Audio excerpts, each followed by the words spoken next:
बिस्मिल्लाहिर्रहमानिर्रहीम। नाज़रीन इकराम, इब्राहीम पाशा कौन था? आखिर ज़वाले सल्तनत की इब्तिदा कैसे हुई? नाज़रीन इकराम, यही हमारी आज की वीडियो का मौजू होगा। नाज़रीन इकराम, खून के जिन छींटों से सुल्तान सुलेमान का दामन दागदार नजर आता है, इनमें से एक इसके वजीर इब्राहीम का खून भी शामिल है। इब्राहीम नस्लन यूनानी था। लड़कपन में गिरफ्तार होकर वो फरोख्त हो गया था। मैग्नेशिया की एक मुसलमान दौलतमंद बेवा ने इसे खरीदा और इसकी जहानत का अंदाजा करके आला तालीम दिलवाई। नाज़रीन इकराम, एक बार सुल्तान सुलेमान इस सूबे में गया और वहाँ इसकी नज़र इब्राहीम पर पड़ी। इब्राहीम फ़न मौसीकी का माहिर था और इसके इस कमाल का असर सुल्तान सुलेमान पर ख़ास तौर पर पड़ा और वो इसे अपने साथ कुस्तुनतुनिया लेता आया। नाज़रीन इकराम, वहाँ पहुँचकर वो अपनी काबिलियत और जहानत की वजह से रोज़ बरोज़ सुलेमान की नज़र में ज़्यादा महबूब होता गया, यहाँ तक कि सुल्तान सुलेमान ने अपनी बहन का कद इससे कर दिया और 1523 ईस्वी में इसे सल्तनत उस्मानिया का वज़ीर आज़म मुकर्रर किया। नाज़रीन इकराम, सुल्तान सुलेमान इब्राहीम पर हद दर्जे एतमाद रखता और इससे बेहद मोहब्बत करता। दोनों साथ ही खाना खाते, तमाम उमूर सल्तनत दोनों के बाहमी मशवरे से तय पाते। जिन मार्कों में सुल्तान सुलेमान किसी मजदूरी की वजह से खुद शिरकत ना कर सकता, इनमें इब्राहीम को सरेअस्कर बनाकर भेजता। नाज़रीन इकराम, 13 साल तक सुल्तान सुलेमान के एतमाद की यही कैफियत रही, लेकिन फिर इसके दिल में इब्राहीम की तरफ से शकूक पैदा होने लगे। नाज़रीन इकराम, जो इब्राहीम की बेएहतियाती से बढ़ते गई, चूंकि सुल्तान सुलेमान को इसको सल्तनत के तमाम अख्तियारात दे रखे थे, इसलिए इब्राहीम अपने आप को सुल्तानों का हमपल्ला ख्याल करने लगा और यही ख्याल इसके लिए मौत का सबब साबित हुआ और इसकी खुद एतमादी यहाँ तक तरक्की कर गई कि आखिर में इसने अपने नाम के साथ सुल्तान का लक़ब भी शामिल कर दिया था। नाज़रीन इकराम, ये देखकर सुल्तान सुलेमान के वो शकूक जो खुरम खतून ने इब्राहीम के खिलाफ इसके दिल में पैदा कर दिए थे, यकीन की हद तक पहुँच गई।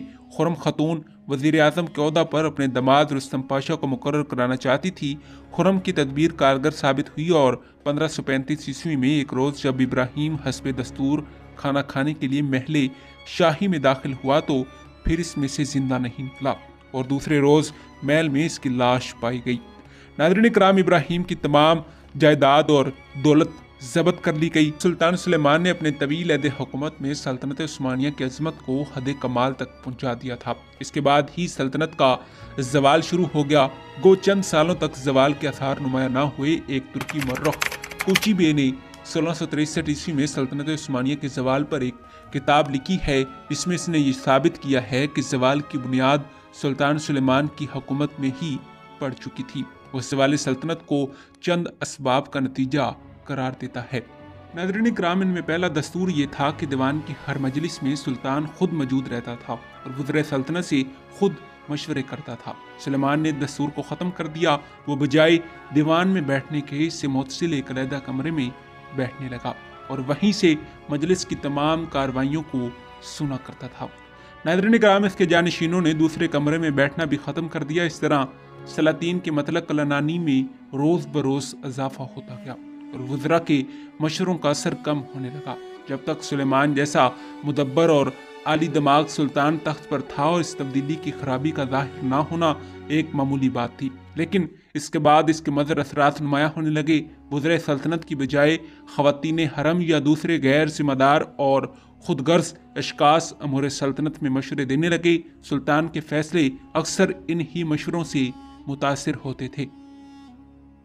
नाज़रीन इकराम, सुल्तान सुलेमान ने एक जिद्दत ये भी की कि बाद ऐसे अशखास को जिन्होंने बदतरीज ज़रूरी मदारिज तय नहीं किए थे, महज अपनी मर्दमशुमारी की बना पर अलाउद्दों पर मुकर्रर कर दिया। इसकी सबसे पहली और सबसे नुमाया मिसाल इब्राहीम पाशा का वाक़या है। नाज़रीन इकराम, सुल्तान सुलेमान इब्राहीम की लियाकत से इस दर्जे मुतासिर हुआ कि इसने चंद साल के अंदर ही से सल्तनत उस्मानिया की वज़ारत उस्मा का ओहदा मुकर्रर कर दिया। इब्राहीम के अलावा और भी बहुत से लोग इसी तरह ऊंची ऊंची जगहों पर मुकर्रर किए गए।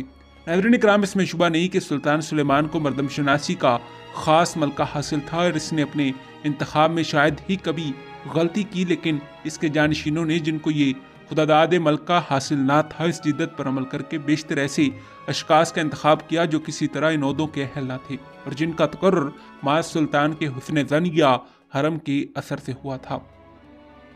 नाज़रीन इकराम, तीसरा दस्तूर ये था कि ज़वाल सल्तनत का तीसरा सबब रिश्वत सतानी थी, जिसकी बुनियाद रुस्तम पाशा ने डाली।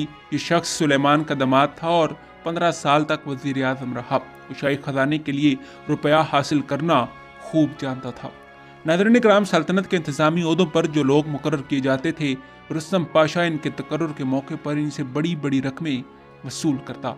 सुलेमान के ऐद में ये रकमें हर ओहदे की तनख्वाह की मुनासबत से एक मुतय्यन मिकदार में मुकर्रर थीं, लेकिन ये जिद्दत सिर्फ इंतज़ामी ओहदों तक महदूद थी और बहरी और फौजी मुलाजमतों में दाखिल नहीं की गई थी। सुलेमान के बाद रकम की मुतय्यन मिकदार भी उठा दी गई और इंतज़ामी ओहदों की कैद भी बाकी न रही। बड़ी बड़ी रकमें वसूल की जाने लगीं और फौजी और बहरी ओहदों पर वही अशखास मुकर्रर किए जाने लगे जो अपने तकर्रुर की वजह से कसीर रकमें पेश करते थे। गोया तमाम मुलाजमतें नीलाम होने लगीं और इन कसीर रकमों की अदायगी के लिए सूबे के हाकिम से लेकर अदना अहदेदार तक सब हर तरह की जाबजा तरीके इस्तेमाल करते थे। नाज़रीन इकराम, चौथा दस्तूर ये था कि सुल्तान सुलेमान की आदत थी कि जिन वज़रा से खुश होता इन पर बेइंतहा इनाम इकराम करता और ख्वाब किस कदर ज़रो माल जमा कर लें। इनसे तारुस न करता। चुनांचे इब्राहीम जो 13 साल तक और रुस्तम पाशा जो 15 साल तक सल्तनत के वज़ीर आज़म रहे, इन दोनों ने बेइंतहा दौलत जमा की और इन्होंने एक ऐसी शाह खर्च और शाहाना ज़िंदगी का नमूना कायम कर दिया जिसकी इत्तबा दूसरे वज़राए आला और ओहदेदार भी करने लगे। नाज़रीन इकराम, रुस्तम पाशा ने अपनी वफ़ात पर जो जायदाद छोड़ी, इसकी मुख्तसर फहरिस्त हस्ब ज़ेल है। अनातोलिया और रोमेलिया में 815 मजरूए ज़मीनें, 476 पंचकियाँ, 1700 गुलाम, 2900 ज़रा बख्तर, 8000 मामे, 760 तीगे, 600 जिल्दे कुरान पाक की और 5000 दूसरी किताबें और 20 लाख बुकात थे। नाज़रीन इकराम, इस बाब के अलावा ज़वाल सल्तनत का एक और कौमी सबब भी सुल्तान सुलेमान के अहद में पैदा हो चुका था, यानी अमूर सल्तनत में ख़वातीन हरम की मुदाखलत। ये मुदाखलत सुलेमान के जानशीनों के ज़माने हुकूमत में रोज़ बरोज़ बढ़ती गई। नाज़रीन इकराम, सुल्तान सुलेमान के अहद में इब्राहीम का ज़वाल कत्ल, शहज़ादा मुस्तफ़ा का कत्ल और शहज़ादा बायज़ीद की बगावत और कत्ल, ये सब हरम ही की साजिशों का नतीजा थे। जी हाँ नाज़रीन इकराम, यही हमारी आज की वीडियो का मौजू था। उम्मीद है कि आपको वीडियो पसंद आई होगी। मिलते हैं इसी मौजू की अगली किस्त के साथ, तब तक दीजिए इजाज़त। खुदा हाफिज़।